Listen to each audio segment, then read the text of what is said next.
I have to also say that Africa's democratic progress is also at risk when leaders refuse to step aside when their terms end.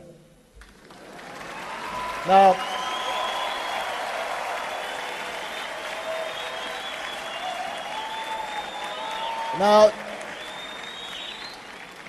let me be honest with you. I do not understand this.